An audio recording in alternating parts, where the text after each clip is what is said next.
So I finished, I was in your guys' shoes, it was December 18th, and I headed out right after Christmas. Greg was my intern coordinator, and I got to Nashville, called him up, hey, I'm ready to go. He got me hooked up with Soundstage Studios, and I was out there for 3 months interning. It was nerve-wracking going for that first interview. Keen Miller, she used to be the manager out there at Soundstage, and she's she can be very intimidating. But she was super cool, and I started interning there and started to get their trust. And I would say, like any advice, I would say just shut your mouth and smile when they ask you to do something, and don't ever think you're on the level with them to start acting like you're their best friend. Just keep it professional and always respect them, know that they know more than you. So anyways, I was out there for about 2 months interning, and I started to get to know some of the engineers really well, and they started asking me to play. I play steel guitar, and they started asking me to play on like demo sessions. So let me, like, what was the, how did they know you played steel guitar? How did you make that? Because a lot of students, we always tell them don't try to sell yourself as a singer or songwriter. Right, but how did it come to fruition for you? It came, I got to know the guys really well, and they started inviting me places with them. As Soundstage? Yeah, a couple of the engineers. And so it was like the night guy and the day guy, so I started hanging out with them all the time. And we just got to know each other eventually through that, and that's how it came about.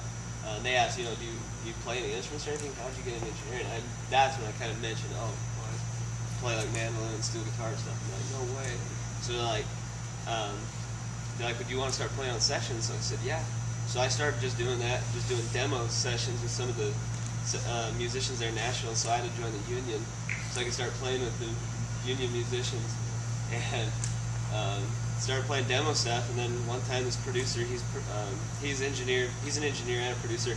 He engineered like Collective Soul, Saliva, a bunch of stuff. He saw me in there playing one day and just was like, hey, we're doing a record right now. You want to play on it? It's like a Radiohead style record, but we want something like different on it. So he's like, do you play dobro? So I had my dobro resonator guitar, and so next night came in the studio, and the artist is Brett Manning. He's a vocal coach for like Taylor Swift, Keith Urban, Paramore, Miley Cyrus. Elton John.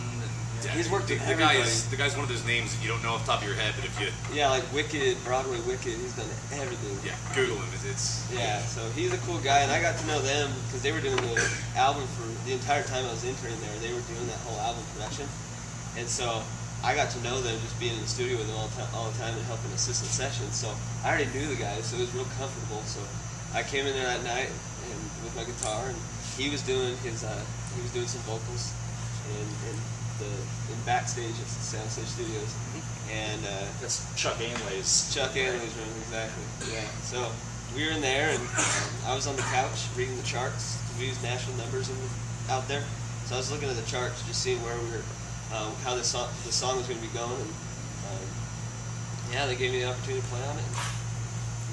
Nailed it. And then it was like that week was like heaven, because I was working a part-time job at Radio Shack just to pay the bills. And a guy came in just to buy some DB25 connectors for a patch bay, and I was just talking to him, and I was like, oh, do you work at the studio? He's like, actually, I own one. I was like, oh, very cool. So we hit it off really good, and we exchanged business cards, and he said, hey, let's meet up for lunch.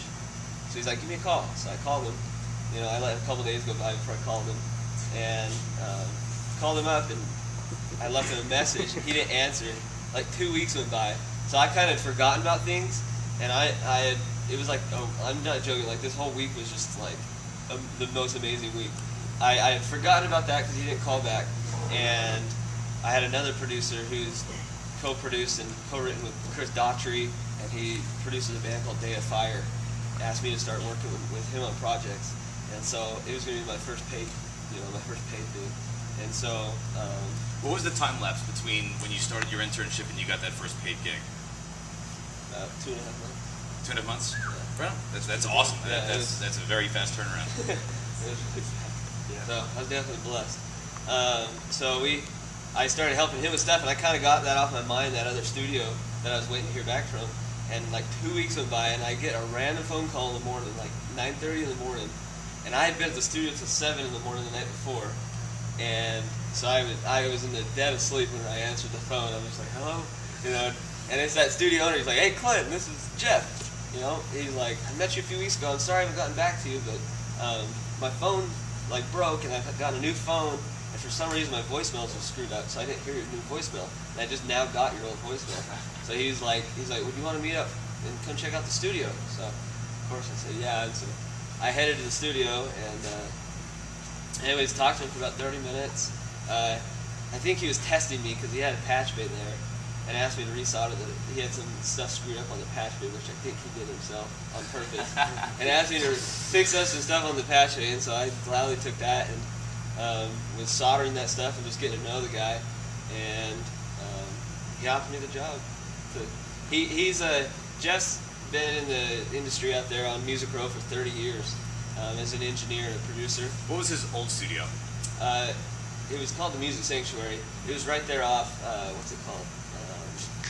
Right on Music Row, right? It was right on Music Row. Yeah. Yeah, so he was in the industry for 25 years, and then took a break in 05, and just kind of thought he was done, and was just going to, retire. And he decided 2 years ago he wanted to get back into it, so he built a brand new facility, and it's just unreal. What's the name of the place now? The Music Sanctuary. Music Sanctuary. Okay. Moved off Music Just Row. basically moved off Music Row, and he was he wanted something new, so he moved it off Music Row, bought up 20 acres, 15 minutes from downtown. Damn. 20 acres in Nashville, cost him $18. Yeah. Yeah. Well, there's how many people are going to Nashville in this class? See, check this out. This is the biggest national class we've had in years. I think ever. I was the only one who went when I went. Yeah. I think ever. Yeah. So. Yeah, it's been awesome. We're starting up with Sony. We're doing a project with Sony starting Monday. You looking for interns? Huh? You looking for interns? I was just trying to sell them earlier. Our sure somebody owner, Jeff, would be interested. He's got things tied with other like Belmont, so I'm trying to convince him to be like conservatory interns. Because I'm not joking. Like it really is bad. SAE, those students don't know anything. Yeah. It's just like they've screwed up more stuff on sessions than helped out with anything. So it's like I'm slowly making my way with him to where he's like, okay, I'll let you do that. Yeah.